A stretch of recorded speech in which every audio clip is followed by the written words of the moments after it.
Awesome. So we're live, guys. This is our second ever live on YouTube Shopify critique. And so we're hoping that it's live. So if it starts midstream, we're not really sure. But anyway, Matt, this is my business partner, Matt. My name's Tanner. We are the owners of Build, Grow, Scale, the e-com optimization company that's kind of changing the way a lot of people are doing e-com. And what we wanted to show you today is kind of what we do and how we look at e-commerce in a very different way. So this is what we call a Shopify optimization critique, where we take a popular e-commerce store in the market and we analyze it and do what we call a heuristic analysis. Why don't you actually explain that real quick? What is a heuristic analysis? Basically a visual, we go through the site visually and look for things that we think are not clear, aren't easy to understand, or things that we know that based off best practices from the 20 plus stores that we work with, and then the 600 store owners we have in our group that we've learned over the past few years of what works well. So one thing, if you have never seen one of our trainings before, is that Matt understates a lot of things. He's just very chill, and I'm like in your face. And the other thing that you need to understand is that he's not letting you guys know is what he's saying are the 20 plus stores. These are like industry leading 20 stores that are getting, tens of thousands of sales a day, millions of dollars a month in traffic, and ridiculous amounts of stuff going on. So collectively, we're talking about more data that we collect in a day than most stores could collect in a lifetime. And with what we do is with Build, Grow, Scale, we have over 40 full-time employees whose entire job is to take that data, analyze it, interpret it, run tests on it, figure out a new hypothesis, run more tests on it to develop wins and optimizations that we then apply on the store. When we do have a win, what happens? We roll that out to our other partner stores to test it, and then we basically validate The where optimization. where it works and where it doesn't work. And these stores are in all different industries, right? yes, Verticals. Yeah, doesn't matter if it's apparel, supplements, clothing. So when we do this heuristic analysis, what's happening, guys, is we're taking it against over $400 million worth of data and best practices. So when we say, hey, this needs to change, it's not that we're just pulling shit out of our ass. It's like, hey, out of $400 million of testing, this has been the case almost every single time. Now I say almost because if you have a site that sells underwater basket weaving and we're critiquing a site that sells supplements, your audience is maybe slightly different. And that's why we have to test our wins across all things. But as we're talking about this kind of store, it is the legit best optimization practices you could possibly do. And these are good stores. This is a great store we're about to do, right? Right. Yeah. And basically what we're talking about too, you'll notice is it's principle based. It's not tactics. So the principles, if you take, instead of listening word for word, if you take the principle that we talk about when we're looking at the heuristic analysis and apply it to your niche or your store, it will still work effectively for you. So our goal here is twofold, maybe threefold, but I know there's at least two folds. The first fold is that we want to demonstrate to you the power of actually focusing on your store, not your traffic, okay, and why that's the bigger win. And we're gonna do that through showing you a popular store that's already making lots of money that everybody thinks is just dialed in. And we're gonna show you all these different areas where they're still bleeding and leaking money and they could be 3X or 4X better than where they're at. Additionally, we want to give you that value so you see it, and we want you to be able to take the things you're learning on this training and take it right over to your store and implement it, okay? You're not gonna have to pay us a thing. This is delivery of value in advance to show you this actually works. Now, I really want to jump into this. We're actually gonna critique Black Clover USA, which is obviously, it's this company right here. They're a great clothing company. They have a really cool brand message and everything, and you see a lot of celebrities and other people wearing them, including Tony Robbins and people like that. But I can't do that yet because I need to set the stage as to why Build, Grow, Scale doesn't agree with the common e-commerce practices that are being preached. And the biggest thing that people think is their problem is what, Matt? Traffic. Yeah. Yep. They think they need to buy more traffic. They think, hey, my site is only not making money because I can't find the right traffic source. I'm not getting my cost per acquisition cheap enough. If I could just double my traffic or triple my traffic, my 4 sales would turn into 6 sales, would turn into 8 sales, as long as I could just keep growing my traffic. The reality is, it's not your traffic. You're probably already better at traffic than you have any right to be or need to be, okay? The problem is what happens after that click. Now, Matt, why don't you talk about your multiple click epiphany that you had the other day? Yeah, just everybody. So if the average e-commerce store converts at about 2%. And so when you think about that, you've sent 100 people to your store, 98 of them left, only 2 of them converted. So you have plenty of traffic. You just need to get more of them to purchase from you.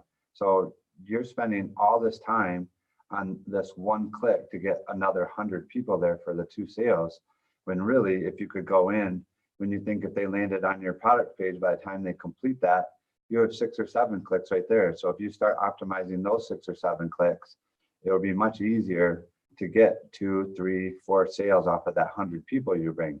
So if you start getting 4 people off the 100 that you bring, everybody else is only getting 2.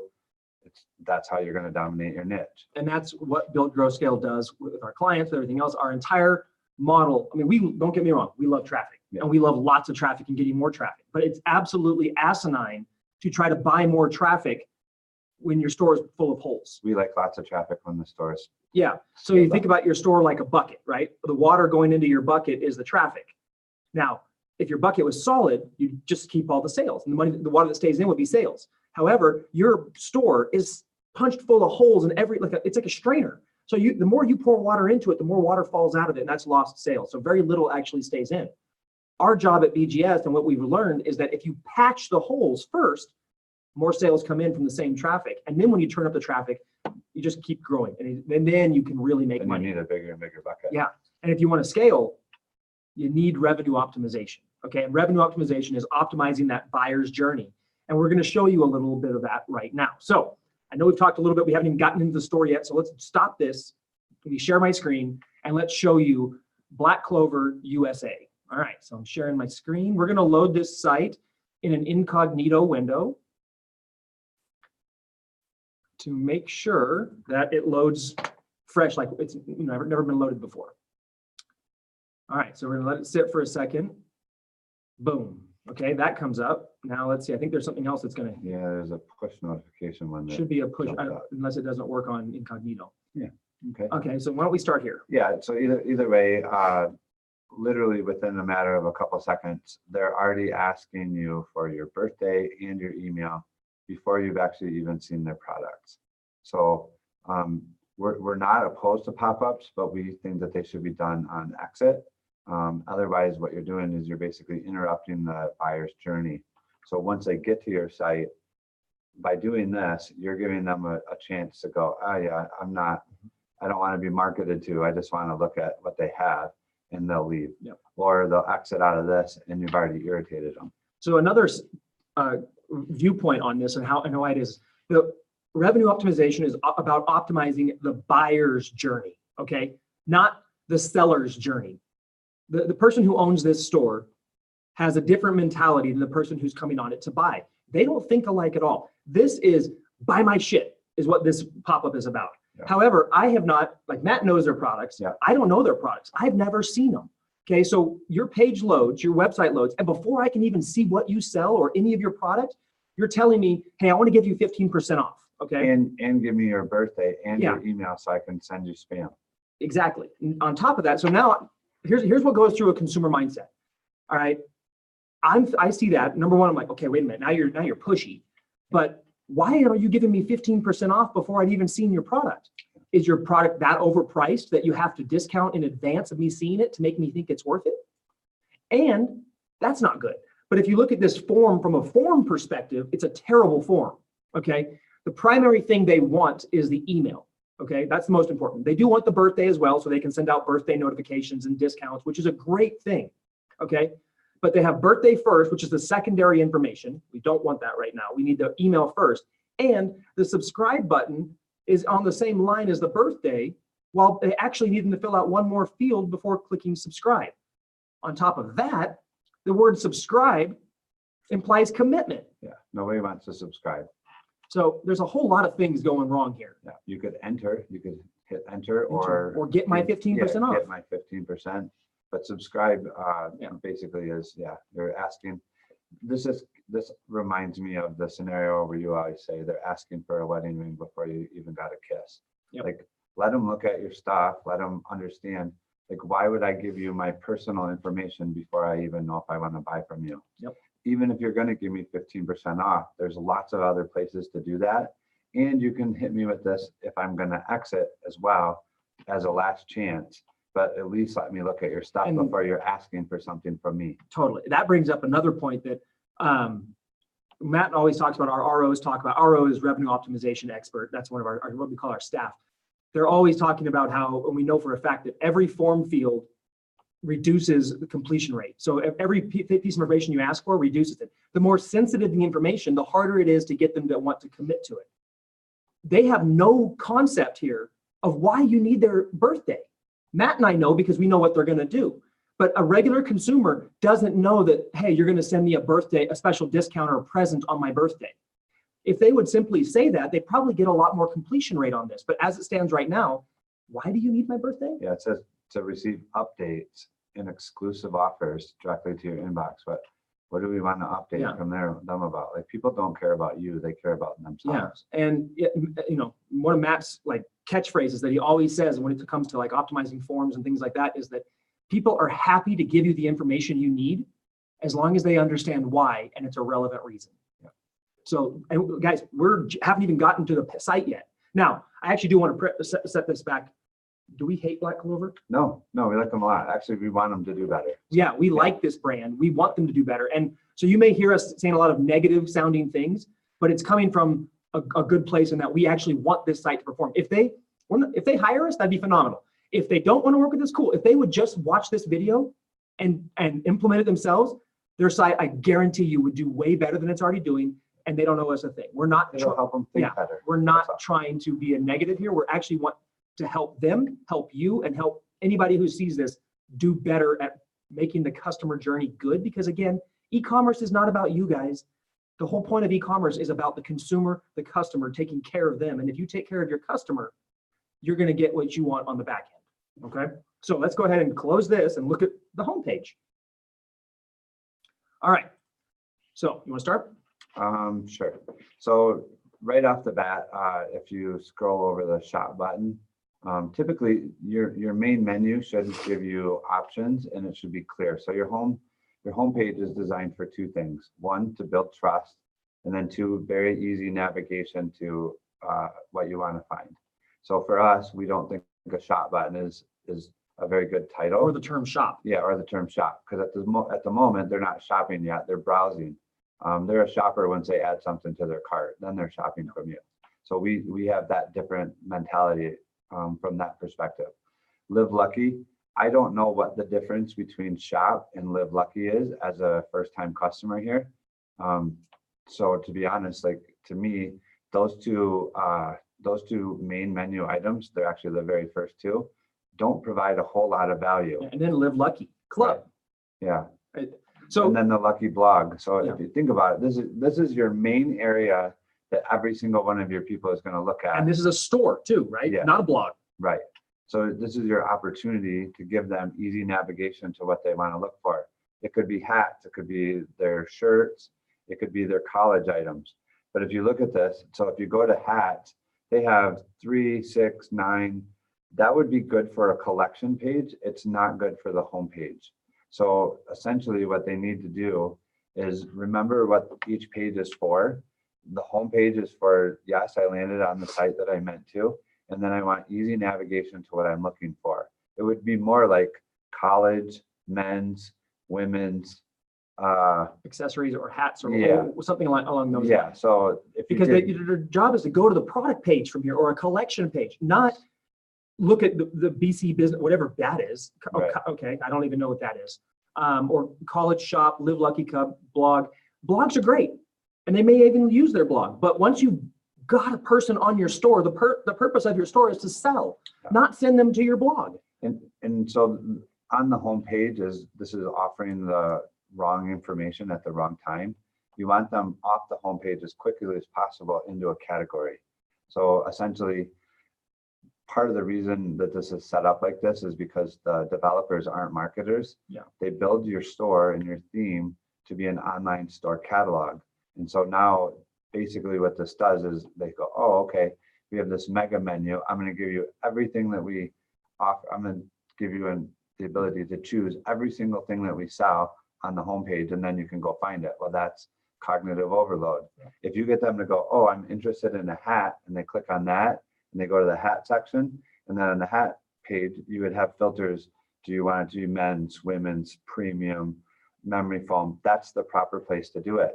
And what you're doing is you're actually ascending the person through your store, and you'll make a lot more conversions instead of exits. Now, and we're not actually saying, like, obviously the Lucky Blog, the Live Lucky Club, Live Lucky, whatever that is, those are important to the people. This site looks very corporate, okay? It doesn't make sales. We're not saying delete those things, but those kind of links are better delivered at a different time. Like the blog, cool, keep a link to it, but put it in the footer. It does not need to be in your main navigation. The whole focus of your navigation should be helping them get to a sale. Okay? Yeah, this is, to me, is a store. So it's not the blog. The blog should send them here. When they get here, why would you want to distract them to go see what you're writing about? Right here, you want to make a sale, and then you don't have to worry about, because then you get to email them, you get to SMS message them, you get to do you get to mail them, you get to do lots of different things to get them to go to your blog if you really want to. But the main thing is create a customer, and these guys have really good products. So once you're a customer, they're going to give you the opportunity to market to them over and over. So next thing real quick, again, along with putting like the Lucky Blog, the things that don't really matter towards a sale in the footer, the social icons at the very top of the page. Again, if you want social icons on your site, great, put them in the footer. But let's look at this from an advertising perspective. You just paid $1 for the click to get this person from Facebook onto your store. And now you're giving them a social icon where they can just go back to Facebook. Or even subconsciously seeing those things, you know how bad we are. We get distracted. Oh, I wonder what my buddy's posting on Instagram right now. I wonder what my friend's posting on Facebook right now. Like, you don't want social icons on the shopping experience because you don't want to distract them and send them back to there. Yep. So those should be on the footer as well. The next thing is the icons over on the right-hand side. There is a login or account icon, which is a person. The thing is, they're assuming, again, that the person knows what those icons mean. The people who own the store know what it means. But from a consumer standpoint and from the gazillions of dollars of testing that we've done, it's been proven over and over again that consumers what? Yeah. They don't actually know. They right? don't know. Yeah. So we typically, well, actually, you know the stats better on the account stuff. So why don't you start there? Well, we track it, and when you label them, you'll get a lot more buy-in or a lot more use. Typically, the login up at the top is not important because talking about the little person icon right here. Yeah, because probably max you have a 10 to 12%. I mean, and I'm talking about someone that's doing it amazing. Gets a 10 or 12% of their traffic as an account holder. I think more stores are probably in the sub 10 or sub 5% range for the most part. At the very best. Yeah. So really, those people are your best customers. They're going to know, or you can help them know, hey, when you log in, come to the footer right here. Here will be your thing. And then you don't force 100% of your customers to go, oh, I wonder what that button is, or am I missing something? Yeah, absolutely. The next biggest thing, and probably the biggest moneymaker right above the fold on the homepage that they are misusing massively is search. Yep. All right. So this magnifying glass, again, people don't know what that is. That you think they do, and we thought they did, but proof is in the pudding that they don't. Yeah. So we used to consider search, because especially me, I come from a direct response marketing background, and I'm very much on leading the customer. I considered search a necessary evil. We have since learned, especially even on stores that only have 1 or 2 products, search is massive and should be emphasized. There should be an actual search box across the top of this site with a button that says search to search, not a magnifying glass. Go to Amazon, just as an example of showing what we're talking about. Yep, if I can get this thing to go away, I could do that.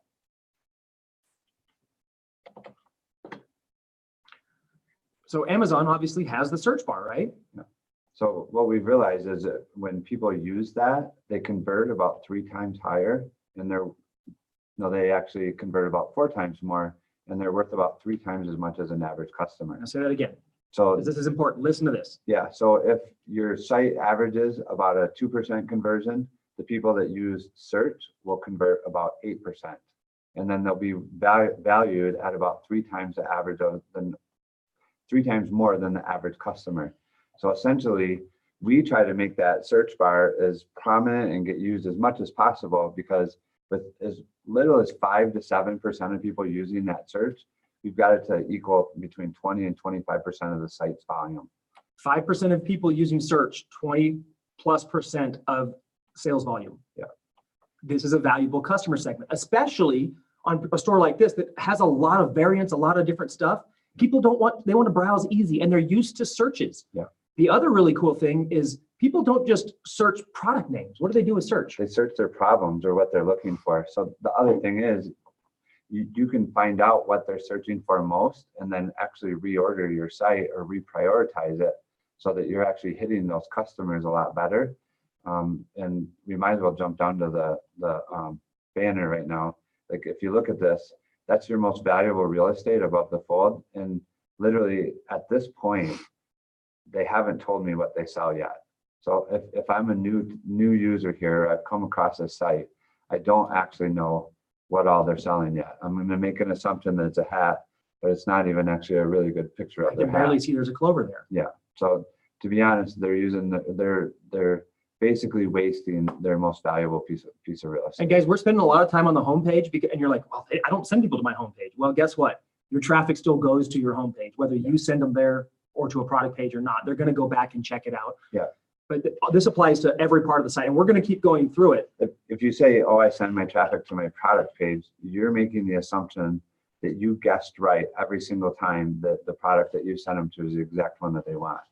The chances of that happening are slim to none. So really what happens is they'll go to the product page. Typically your interest targeting was good, and then they'll start browsing. The way that they'll do that, they'll go back to the homepage and start looking through the other products offered. So you want to make sure that your homepage converts. Like typically on the sites that we've optimized for quite a while, the homepage converts around 12 to 18%. So that's very, very good traffic. Obviously, most people aren't sent there, but by the time they go back, and then if They're the more homepage qualified. is done right, yeah, it's actually warm traffic is what we consider it.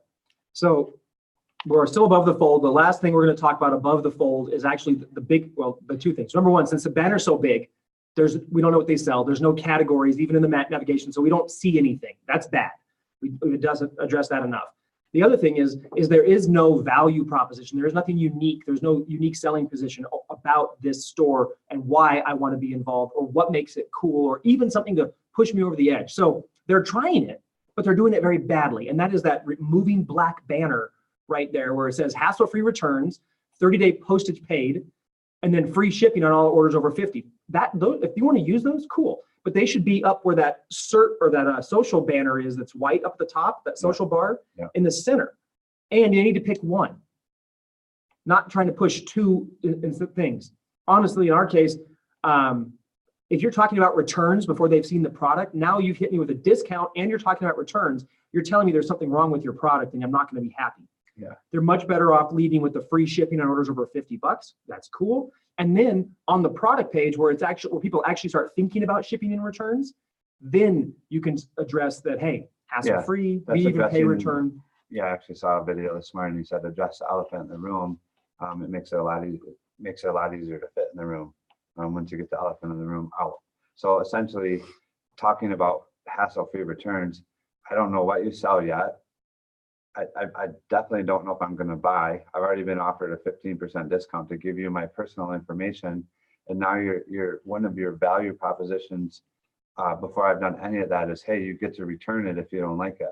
And we'll pay for it. Yeah. So it's just a lot of these things are subconscious and we're harping on them because we want you guys to realize that it's just not necessary to do this. And all of them are good things that they're doing. They're just doing it at the wrong time. And banners, moving on, because we got to keep going because we want you to see the rest of the site. This big banner with this guy with the black hat. So I'm at the top of the page. I'm going to scroll once with my mouse, twice with my mouse, 3 times with my mouse before I get below it. That no matter what your banner is, it's too big. Yeah. That's nuts. So now we're down into premium lifestyle apparel and headwear rooted in the vision. Okay, that's their thing. That's a stumbling sentence. Yeah, and premium lifestyle and premium apparel and headwear, people would understand that could be up in the banner and then you would literally know what they sell above the fold. On that banner with the dude. And then you got bestsellers. All the bestsellers are hats. So now I'm thinking it's a hat store. And then we go down to Instagram. Then we have them talking about their perfect fit hat, ladies' lucky hats. And obviously hats are their best sellers. And then they have a retail store down here at the bottom. Okay. What's missing? Again, categories are missing. What if I want a t-shirt? How do I find a t-shirt? I have to now look for it, right? Click on the shop now, see if it takes you to t-shirts, if they've even done that, right? No. On the one that says Lucky Oh, Few 'cause there's- series. Yeah, okay, Okay, good. I got that You got that going. right, yeah. All right. So the thing is, these bestsellers, that's great, but you should definitely have your 4 or 5 or 6 core categories, is that one right there, huh? Yeah. Shown up here, okay? So showing bestsellers is cool. One thing we found that 3 images across allow them to be bigger. Bigger images are better. 1 across on mobile, so is better here. So they should be 3 across. And then this is 6 products is probably plenty. The other thing is, go back to what we said, the homepage is not designed for selling. Yeah. This is literally what they're doing here. The homepage has 2 purposes. Yes, I landed on the right site, the site's for me. And 2, easy navigation. So you want that micro commitment. You don't want to sit here and try to sell them on the homepage. There's a lot bigger chance that they'll exit off of your homepage than if they click on one of your categories and move in. Every time that they move in farther to the site, there's a mental thing where they're committed a little bit Micro longer. commitments. It adds up. So they don't want to leave because they've already invested that much time into the site. The other thing, you might as well go down to the Instagram feed, Yeah. click on it and see if it's shoppable. So that's bad too. So essentially what's happening right here, We're taking them to Instagram. you literally took them off your site to go to your Instagram to see the exact same hat that you're already selling on your site. Which people are going to get ADD on Instagram because that's what happens on Instagram, right? Yeah. So really you can make that, you can use this social feed because there's social proof of their different, it looks like they have some sponsored people. But make that when they click on it, that's shoppable. It's very easy to do. There's apps that support it. There's 0 reason to get them to your site and then ship them off to social. Yep. And then, these kind of boxes are great up top. Also, they need to be tested to see, are they getting traffic? And then from someone who goes here to the premium fitted series, this is through Google Analytics and Google Tag Manager, but I need to know someone who clicks on this box, what percentage of those people wind up converting, at what rate, what are they, how valuable are they, all of that. You don't just put shit on here for the sake of it. You have to track it through to make sure that it's good. And then think about the logic behind the 2 ghost buttons, which you shouldn't have ghost buttons. But Those buttons are buttons that are not, you don't look like buttons, and they're kind of hidden. so this whole square is about the perfect fit premium fitted series. Wow, terrible names. Yeah. But anyways, shop this. That's what you're trying to get me to go look at, right? So then why would you say shop all? Like, to me, I'm confused. View the perfect fit. Yeah, but if I'm gonna look at this hat and it makes me want to click, that's what I'm saying. I want to shop. Mm-hmm. Why would I click shop all? Because then I don't know where I'm going. Yeah, I Am want I to going shop to shop this. their whole site again, or am I going to shop this hat? Like, so you think that this doesn't matter, but the clarity and the friction, all of these are friction points that you're giving the person a choice, and then you're actually complicating the choice by adding the next button. These are all things. So we got to go into a category page. You want to do teas? Yeah, Like sure. we did here. Let's go off this shop now. So we're going to go into the teas. Okay. All right. So let's just scroll real quick. Can you move that black thing? That's some from our Zoom video, guys. All right, so this I think is good. You know that you've landed in the right place. They've confirmed it. It's men's t-shirts. Teas. On the left, They do have their filters. They have a filter system. I think that they could definitely do it better. Yeah. But the fact that they have it, like, I'm going to give them credit for that. What does it sort by? What do we get These are to the- sort by? Oh yeah, these. Okay, so people, Don't- you have to tag this to see if people are actually using it. The majority of these selections are not, and so you could remove a bunch of them so that this sort button is actually easier to use or more relevant. And what he's talking about here is, if you come here, I don't know the product names. Why would I want to sort A to Z or Z to A? Yeah. I may want to see best selling, maybe featured, and maybe by price. Yeah, so that's again, this is where a developer is putting in all these different sorting things because they're not a marketer. They don't understand like how people, they're not building this for someone that's shopping. They're actually building it for someone that's selling, and that's part of the reason why a lot of sites don't convert very well. Now, and the big thing about revenue optimization that we're talking about, but it doesn't, we haven't clearly said, is our job is clarity. It is not adding. Typically, we're taking stuff away from the site and streamlining it. And that's what makes it perform better. The problem most people do is they try to kitchen sink their site and put everything on it all at once in every spot, hoping that it makes the sale. It's almost like screaming of desperation. This one customer said this one time, and so now we put that on our site to take care of it. And what happens is now you're forcing 100% of your people to read and go through all of this stuff. Okay, I can't deselect. Oh, there it is. I have to go up there. All right. So we've got by color. Looks like by flag, by size. There's lots of filter apps now that do a really good job. I definitely think that they can improve this. I would go ahead and say that you would want this to be 3 wide, not 4, because essentially right now the designs are small enough, even on a big full screen desktop, you're going to have to click on it to see it. And what you want them to do is be able to see it without having to click on it, so that they can scroll several different designs and find the one that they like. And when you do that, you have a much better chance of selling them something.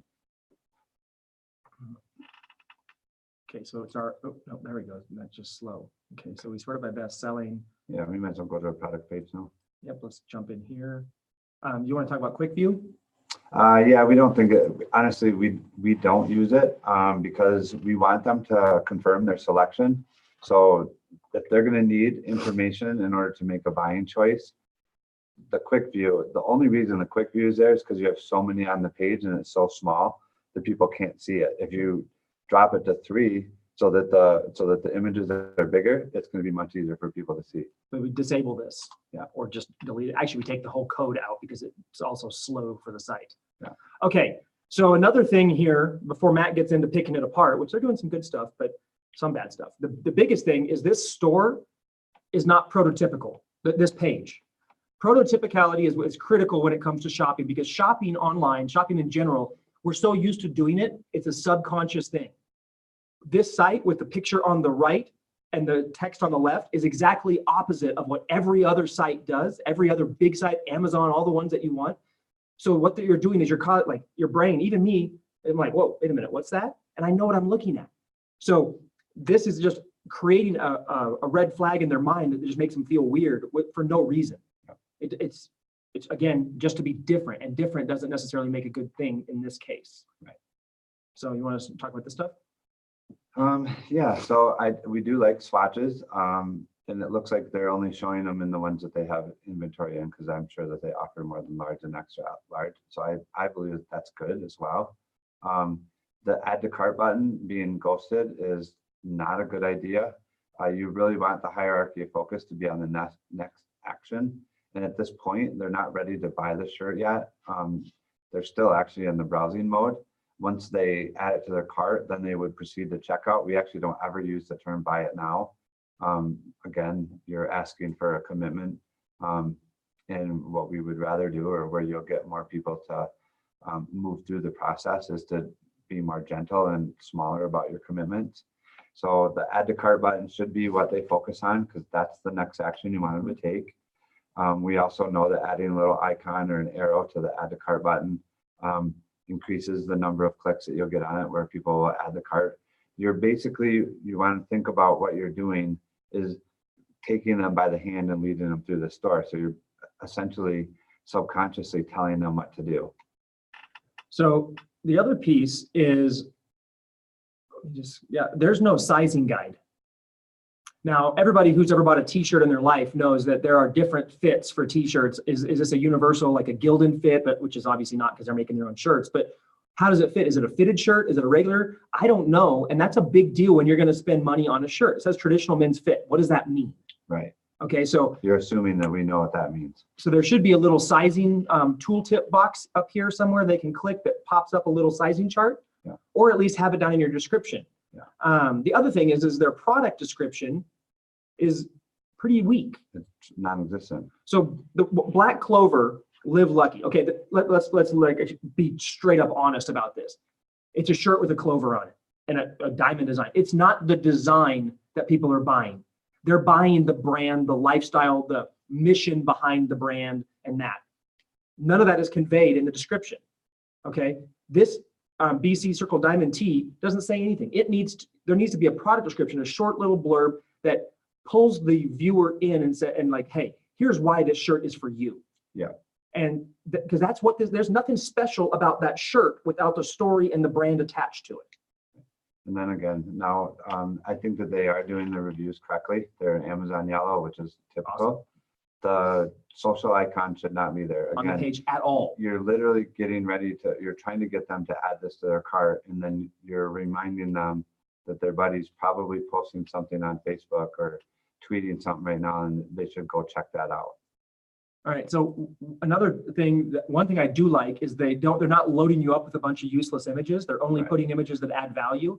The problem where they miss the bucket here is both of the images, if I zoom in, which we usually turn zoom off because now I can't get off of it, is that even when I click in, this text is blurry. I can't read it. So it's a very, very poor product image. Yeah. So this lifestyle one is cool. It's fine. This one, should be zoomed in enough that I can read the text around it nice and crisp. Right.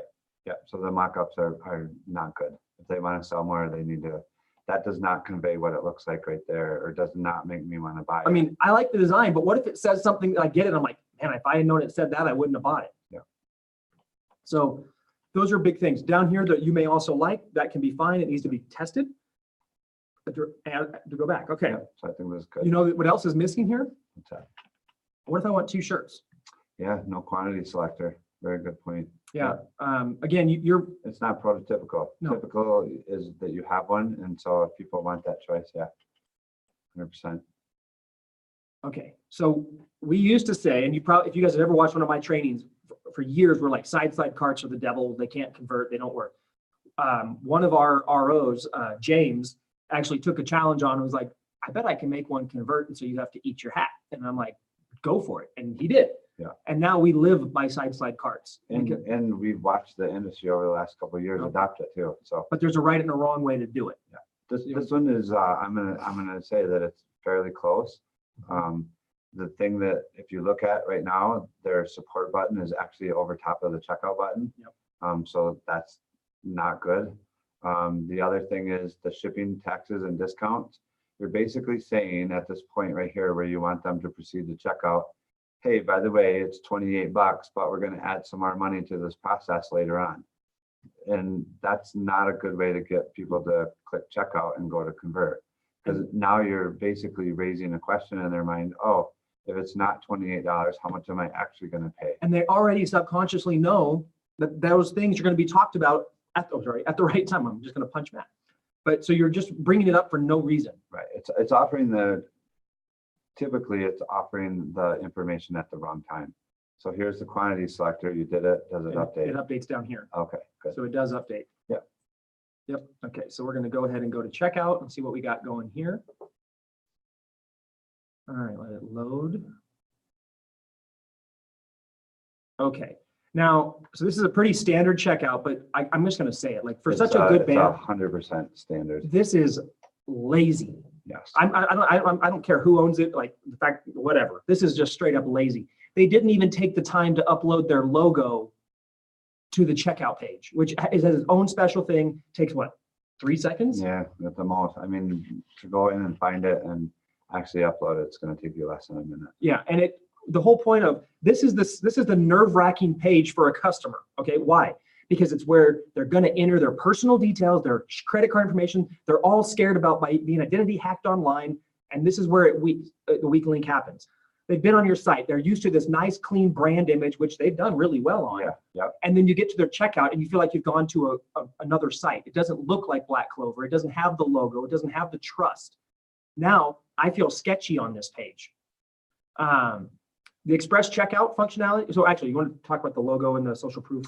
Yeah, so at this point, we typically encourage people obviously to put their logo here so that you don't feel like you left the site, because this actually feels like you left the site. And then you would put like an email or a support phone number, or that you know, different payment forms that you accept, whatever. At this point, basically what you're doing is you're trying to instill more trust. And so by saying, hey, here's our email, here's our phone number, or customer support, the way that you get a hold of us is go ahead and enter your information. We're available to be able to, you can contact us if you need to. Yeah. So, Going down the express checkout, this can be good. Yeah. But we typically find and we test all this, that we suppress these buttons until the payment information page in the checkout, and why? Well, for one, if they click either one of those buttons, which I don't think that anyone's paying with Google Pay, and if you look at your stats, it's going to be less than 1% actually use Google Pay. PayPal is about 30% of transactions, so it's good to have there, at least test whether to do it here on the payment page. But if they click that, then they decide to exit the sale at that point, you don't have any of their information to be able to remarket to them. Because when they click that button, it takes them off of your site and takes them to PayPal or to Google Pay. Yeah. So they've not filled in the email address, which means no abandoned cart emails. They haven't filled in the phone field, which means no SMS. So you've lost any chance to save this sale and follow up with them and create a customer. So again, now we're asking for information. It goes back to what Tanner was saying that we teach earlier in the conversation, that people don't mind giving you their information if they know why you're asking for it. So you can actually edit the text in these form fields. And for email, we just say email, and then in parentheses, required for order confirmation. So by telling them that, we get way less email errors because we track the errors that we get in the form fields. We get way less email errors when we tell them why we want it. We'll get their best email for that reason. Every form field that you have that's additional will reduce conversions. You don't have to ask for their company name in order for them to complete this form. So by asking that, or even having it there, you are literally losing sales every single day that you would not lose if you would just click the little tick the little checkbox and hide that field. Now, it may seem like we're splitting hairs here, but the fact is that we test everything. Every aspect of our sites are tagged. Yeah. We're tracking all the data, and we actually can see that there is a significant increase in conversion and form completion when you have that field suppressed. Yeah. And again, the point of this store is to what? Yeah, so. Oh, we want to sell things, right? Yeah. So suppress that. Yeah. Then we get down here to the phone. Now, if you're not doing SMS, I think you're silly not to. For us, it's the number one store or number one revenue source on every single one of our stores from abandoned checkout. It doubles and triples any other form of abandonment we have. So you should require it. When they fill it out, again, they don't mind giving you their information if you tell them why. So you just put phone and then required for shipping confirmation. So one is required for order confirmation. The phone is required for shipping confirmation. Other than that, there's other things that you can do to this. To be honest, I believe that this is a big enough site. They're probably on Shopify Plus. And they just don't know how to use it. They literally just don't know how to use it. So you're paying an extra $2,000 a month to be able to edit this page and custom code it, and you haven't even shut off your company option field. So with that, like Shopify Plus is awesome in the fact that it actually unlocks the ability to edit the checkout process and customize the page. In regular Shopify world, no matter what your plan is, unless it's Plus, you have no real control over this page. That's why Build, Grow, Scale, actually, we developed an app that comes in here and optimizes this page correctly, because this page is actually the least optimized part on a store. Shopify doesn't optimize it. It sucks. And we need to make it as good as possible. Now, Plus stores have the advantage. Yes, they're paying $2,000 a month, but they have the ability to take this page and dial it in just like every other page on their site. So for the fact that these guys aren't doing it, and I'm sure their volume's enough that they are on Plus. So even if they're converting good, say that they're converting at 3 or 4%, double the national average, if they would go through here and do some of these things here, they would pick up an extra 1 or 2 customers per 100 people that hit this page, and they would probably 50% to double their business by optimizing that one page. So guys, we looked at the whole site. We walked through the entire buyer's journey, and this is just, honestly, guys, this is a high level overview. I know we spent a lot of time nitpicking, but we skipped over dozens and dozens, if not hundreds of different things that we would have fixed on that site had we been doing the data and managing the store and doing the development. I want to give you an example, okay, just so you understand what we're talking about here. This is a store audit. What we just did was a high-level example-based store audit for you on Black Clover. This is for a different brand. This is an internal form that we do where our ROs would go in and do a complete audit of the store. And in single, let me see, like basically, I don't know if you guys can even see that. Probably not. The glare is too weird. There we go. So all of these things, this is the link, this is the description of what's wrong, the link to the fix, how to fix it, And it basically goes down and it audits the entire store, everything on desktop, on mobile, in your Google Analytics, in your tag manager. We dissect everything that's wrong, okay? And that needs to be adjusted or changed or tested. This becomes the building block when we work with a new store, okay? So all of our clients, we do this for multiple times a year. But when we first onboard, we do this. And then do we do any cool, sexy scaling stuff, or do we do this when we start a client? That's what we do every time. We start with that so that we have data, so we don't have to make gut-based decisions. We look at the data and we say, hey, this stuff's not working. Let's remove that. And this is what is working. Let's double down on what's working. So everybody wants to scale, right? Even our clients want to scale. That's why they work with us. Here's the thing. Until you fix all this basic stuff, and everything on here is we consider pretty basic. This is awesome split testing and doing cool stuff. If you don't fix this stuff, you don't have the foundation on a business to scale. You should never buy another dollar worth of traffic until you do this. Now, obviously we do this for our clients, and big brands and our members and things like this.